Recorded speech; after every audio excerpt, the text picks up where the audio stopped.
ലോകസഭയിൽ രാജ്യത്ത് തന്നെ വേണം. എന്താ കാരണം വെച്ചാൽ എന്തൊക്കെ പറഞ്ഞാലും നമ്മളിപ്പോൾ ഉദാഹരണം പറഞ്ഞ ഒരു വ്യക്തിക്കെതിരെയല്ല, പക്ഷേങ്കിൽ ഇത്രയും പ്രധാനപ്പെട്ട സംഭവവികാസങ്ങൾ പാർലമെൻറ്റിൽ നടക്കുമ്പോൾ ഇന്ത്യയുടെ പ്രതിപക്ഷ നേതാവ് പ്രതിപക്ഷത്തിന് നേതൃത്വം നൽകണമെന്നുള്ള കാര്യത്തിൽ ആ പാർട്ടിയിൽ തന്നെ രണ്ടഭിപ്രായമില്ല. നിങ്ങൾ കോൺഗ്രസ്സുകാരോട് ചോദിച്ചു നോക്ക്. ഉത്തരേന്ത്യയിലെ പല കോൺഗ്രസ്സുകാരും പറഞ്ഞു എവിടെയാണ് മൂപ്പർ പോയിരിക്കുന്നത്, മൂപ്പറെക്കുറിച്ച് പറയുന്നത് എന്താണ്?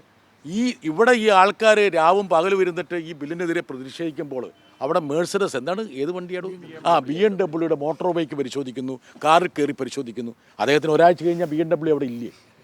ആ കമ്പനി പോവുക, അവിടുന്ന് പൂട്ടിപ്പോവുക. ഇന്ത്യയിലുള്ള കമ്പനിയൊന്നുമല്ലോ പെട്ടെന്ന് പൂട്ടിപ്പോകാൻ വേണ്ടി, അവിടുത്തെ കമ്പനിയല്ലേ. ആ കമ്പനി ഇവിടെ ഉണ്ടല്ലോ, അദ്ദേഹത്തിന് വീണ്ടും ആ കാറിൽ കയറാമല്ലോ. അല്ലെങ്കിൽ ഇവിടെ തന്നെ ഉണ്ടല്ലോ ആ BMW കാറുകൾ. ഇവിടെ ആൾക്കാർക്ക് ഇവിടെ പാർലമെൻറ്റിലേക്ക് കൊണ്ടുവന്നിട്ട് അദ്ദേഹത്തിന് വേണമെങ്കിൽ അവിടെ കയറ്റിയിട്ട് പാർലമെൻറ്റ് ചുറ്റും ഒരു റൗണ്ട് അടിച്ചാൽ പോരെ. എന്നാൽ ഇതൊന്നും ഞാൻ പറയണതല്ല, ഇത് കോൺഗ്രസ്സിലെ പ്രധാനപ്പെട്ട MP-മാർ ഞങ്ങളോട് പങ്കുവെച്ച കാര്യമാണ്. ഞങ്ങൾക്ക് ഇതിനെക്കുറിച്ചൊരു വിവാദം ഉണ്ടാക്കണമെന്നുണ്ടായിരുന്നില്ല. പക്ഷേ ഇങ്ങനൊരു ചോദ്യം നിങ്ങൾ ചോദിച്ചുകൊണ്ട് പറഞ്ഞാണ്. കേരളത്തിലെ പല MP-മാർ പോലും, കോൺഗ്രസ് MP-മാർ പോലും രഹസ്യമായി പറയുന്നുണ്ട് മൂപ്പർ ഇവിടെ ഉണ്ടാക്കണമെന്നായിരുന്നു. നിങ്ങൾ പോയി ചോദിക്കുക. നിങ്ങളൊരു കാര്യം ചെയ്യും, ഇതൊക്കെ മാറ്റിയിട്ട്, ഈ കമ്പ് കണയൊക്കെ മാറ്റിയിട്ട് നിങ്ങൾ നേരെ ഒന്ന് പോയിട്ട് അവരോടൊന്ന് മനസ്സ് തുറന്ന് സംസാരിച്ച് നോക്കി. അവർ പറയും, ഉള്ള കാര്യം പറയും. പക്ഷേ നിങ്ങൾ ഈ ഫോണിലൊന്നും എടുക്കരുത്. നിങ്ങൾ ഈ സ്റ്റിങ് ഓപ്പറേഷൻ നടത്താതെ മനസ്സ് തുറന്ന് അവരോട് ചോദിച്ചു കഴിഞ്ഞാൽ അതിലൊരു 1/2 ഡസൻ MP-മാർ അത് പറഞ്ഞില്ലെങ്കിൽ നിങ്ങൾ ചോദിക്കൂ, എന്ത് പറയും? അതായത് മൂപ്പർ ഉണ്ടായിരിക്കണമെന്ന്, മൂപ്പർ പാർലമെൻറ്റിൽ ഞങ്ങൾക്ക് നേതൃത്വം നൽകാൻ ഉണ്ടായിരിക്കണമെന്ന്. വേണ്ടേ? പ്രതിപക്ഷ നേതാവ് വേണ്ടേ? ഞാൻ ഈ ഒരു ആഴ്ചത്തെ സംഭവവാസങ്ങൾ നോക്ക്. അതായത് പ്രതിപക്ഷം പല്ലും നഖവും ഉപയോഗിച്ച് എതിർക്കുന്ന 3 ബില്ലുകൾ ദോശ ചുട്ടെടുക്കുന്ന പോലെയല്ല ചുട്ടെടുത്തത്. ഇപ്പം രാഹുൽ ഗാന്ധിയെപ്പോലെ ജനപ്രീതി ഇൻവെർട്ടർ കോമ ഉള്ള ഒരു നേതാവ് ഈ പ്രതിപക്ഷത്തെ നയിക്കുന്ന രീതിയിൽ പാർലമെൻറ്റിൽ ഉണ്ടായിരുന്നെങ്കിൽ സ്വാഭാവികമായിട്ടും അതിൻ്റെ ഗുണം എന്താണെന്നറിയോ?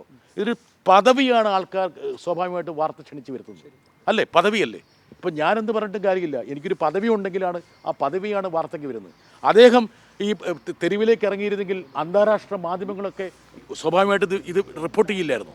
എന്തുകൊണ്ടാണ് പറയാൻ കാരണം വെച്ചാൽ ഈ തൊഴിലുറപ്പ് പദ്ധതി എന്ന് പറയുന്നത് ലോകത്തിലെ എത്രയോ രാജ്യങ്ങൾ ഉറ്റുനോക്കി അവിടെ നടപ്പിലാക്കിയൊരു പദ്ധതിയാണ്.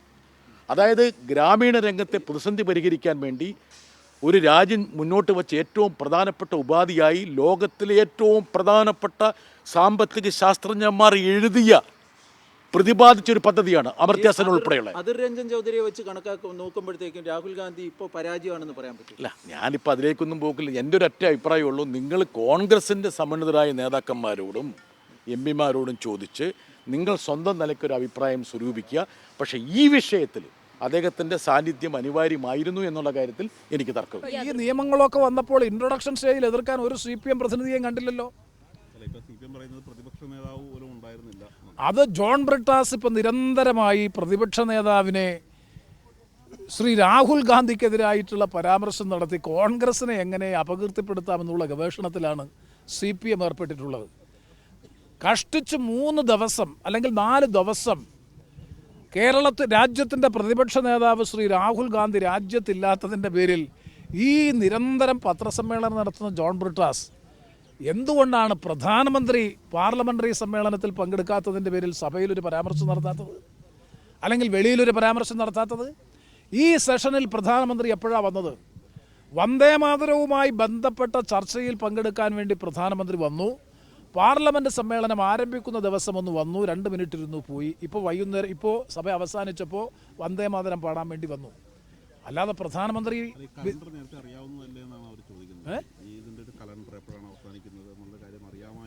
അല്ല, ഇതിൻ്റെ ഇപ്രാവശ്യം നമുക്കറിയാം, ഈ പ്രാവശ്യം വളരെ വൈകിയല്ലേ പാർലമെൻറ്റ് സമ്മേളനം ആരംഭിച്ചത്. ഗവൺമെൻറ്റല്ലേ ഇതുമായി ബന്ധപ്പെട്ട് തീരുമാനിക്കുന്നത്. ഇല്ലെങ്കിൽ തന്നെ 3-4 ദിവസം പ്രതിപക്ഷ നേതാവ് ഔദ്യോഗികമായിട്ടുള്ള ആവശ്യങ്ങളിൽ മുൻകൂട്ടി നിശ്ചയിച്ചിട്ടുള്ളൊരു പരിപാടിയിൽ പങ്കെടുക്കുന്നതിന് വേണ്ടി വിദേശ രാജ്യത്ത് പോയി എന്നുള്ളതൊരു വലിയ പാതകമാണോ? ഇതിനു മുമ്പൊന്നും ഉണ്ടാകാത്ത കാര്യമാണോ?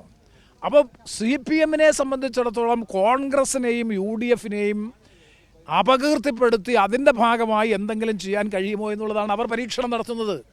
പ്രധാനമന്ത്രി സഭയിൽ ഹാജരാകാത്തതും പങ്കെടുക്കാത്തതും ഒന്നും CPM-നെ സംബന്ധിച്ചിടത്തോളം ഒരു പ്രശ്നമേ അല്ല. അപ്പോൾ അതാണ് ഞാൻ നേരത്തെ സൂചിപ്പിച്ചത്. ഇവിടെ ഇന്ത്യ മുന്നണിയുമായി ബന്ധപ്പെട്ട് അതിലൊരു ഘടക പാർട്ടി എന്ന നിലയിൽ അവർ ഈ സ്വീകരിക്കുന്ന സമീപനം പലപ്പോഴും BJP-യെ സഹായിക്കുന്ന നിലപാടാണ് ഡൽഹിയിൽ CPM സ്വീകരിക്കുന്നത്. അതുകൊണ്ടാണ് ധർമ്മേന്ദ്ര പ്രധാൻ എന്ന് പറയുന്ന കേന്ദ്രമന്ത്രി പരസ്യമായി പാർലമെൻറ്റിലല്ലേ പറഞ്ഞത്, ഗവൺമെൻറ്റും കേന്ദ്ര ഗവൺമെൻറ്റും സംസ്ഥാന ഗവൺമെൻറ്റും തമ്മിൽ ഉള്ള പല ഇടപാടുകളുടെയും പാലമായി, പ്രത്യേകിച്ചും PM ശ്രീ പദ്ധതിയുടെ പാലമായി പ്രവർത്തിച്ചത് CPM-ൻ്റെ രാജ്യസഭാ കക്ഷി നേതാവായിട്ടുള്ള ബ്രിട്ടാസ് ആയിരുന്നു എന്ന് പറഞ്ഞത് പരസ്യമാണ്. അപ്പോൾ BJP-യെ ഏത് വിധേനയും പരോക്ഷമായിട്ടെങ്കിലും സഹായിക്കുന്ന നിലപാട് സ്വീകരിക്കണമെങ്കിൽ രാഹുൽ ഗാന്ധിക്കെതിരായി പറയണം. രാഹുൽ ഗാന്ധിക്കെതിരായി പറഞ്ഞ് കോൺഗ്രസിനെ ദുർബലപ്പെടുത്തി BJP-യെ സഹായിക്കാനുള്ള CPM-ൻ്റെ പരമ്പരാഗതമായ തന്ത്രമാണ് ജോൺ ബ്രിട്ടാസിൻ്റെ നേതൃത്വത്തിൽ ഇപ്പോൾ ഡൽഹിയിൽ നടന്നുകൊണ്ടിരിക്കുന്ന ഈ ഇതൊരു പാലം പ്രവർത്തനത്തിൻ്റെ ഭാഗമാണ്, ഇതൊരു ബ്രിഡ്ജ് പ്രവർത്തനത്തിൻ്റെ ഭാഗമാണ്. കാരണം രാഹുൽ ഗാന്ധിയെ BJP പോലും വിമർശിക്കുന്നില്ല, BJP-യുടെ ഗവൺമെൻറ്റിൻ്റെ ഭാഗത്തു നിന്നുള്ള അവർ പോലും വിമർശിക്കുന്നില്ല, മറ്റൊരാളും വിമർശിക്കുന്നില്ല. CPM-ന് മാത്രം എന്താണ് 3-4 ദിവസം ഒന്നും പറഞ്ഞില്ല, ഒരക്ഷരം പോലും പറഞ്ഞില്ല. ഞാനുണ്ടായിരുന്നു, ഇല്ല. കല്ലുവച്ച പച്ചക്കള്ളം. അദ്ദേഹം ചോദിച്ചത് രാഹുൽ ഗാന്ധി ഉണ്ടാകുമോ എന്ന് ചോദിച്ചു, ഇത്രയേ ഉള്ളൂ. അത് രാഹുൽ ഗാന്ധി പ്രതിപക്ഷ നേതാവ് വന്നില്ലല്ലോ എന്ന് ചോദിക്കുമ്പോൾ അതിൽ പ്രതിഷേധം പറയുകയാണോ? കല്ലുവച്ച പച്ചക്കള്ളം പ്രചരിപ്പിക്കുക. ഈ പ്രതിപക്ഷത്തിന്റെ പ്രതിഷേധത്തിന് ആരാണ് നേതൃത്വം നൽകേണ്ടതെന്നൊരു ചോദ്യമാണ് ഉയരുന്നത്. പ്രതിപക്ഷത്തിൽ ലോക്സഭാ കക്ഷി നേതാവില്ല എന്നുണ്ടെങ്കിൽ പ്രതിഷേധം നടക്കില്ലേ? അതിശക്തമായ പ്രതിഷേധമല്ലേ ഇന്നലെ നടന്നത്? ഇന്നലെ ലോക്സഭയിൽ നടന്ന പ്രതിഷേധം, ലോക്സഭയിൽ പ്രതിപക്ഷ നേതാവില്ലാത്തതിൻ്റെ പേരിൽ ഏതെങ്കിലും തരത്തിൽ പ്രതിഷേധത്തിന് ദോഷം സംഭവിച്ചോ? കേരളത്തിൽ നിന്നുള്ള പാർലമെൻറ്റ് അംഗങ്ങളല്ലേ മേശപ്പുറത്ത് കയറി നിന്ന് പ്രതിഷേധിച്ചില്ലേ? ബില്ല് വലിച്ചു കയറി സ്പീക്കറുടെ മുഖത്തേക്ക് എറിഞ്ഞില്ലേ? ഗവൺമെൻറ് ഇനി കായികമായി കൈകാര്യം ചെയ്യുക മാത്രമേ ഉള്ളൂ. ഇന്നലെ സഭയിൽ നടന്ന പ്രക്ഷുബ്ധാന്തരീക്ഷങ്ങൾ, സത്യത്തിൽ പാർലമെൻറ്റിൽ നടന്ന പ്രക്ഷുബ്ധമായിട്ടുള്ള അന്തരീക്ഷം എന്ന് പറയുന്നത് അതിശക്തമായിട്ടുള്ള അന്തരീക്ഷമായിരുന്നില്ലേ നടന്നത്? ഇതിൽ കൂടുതൽ എങ്ങനെയാണ് പ്രതിഷേധിക്കേണ്ടത്?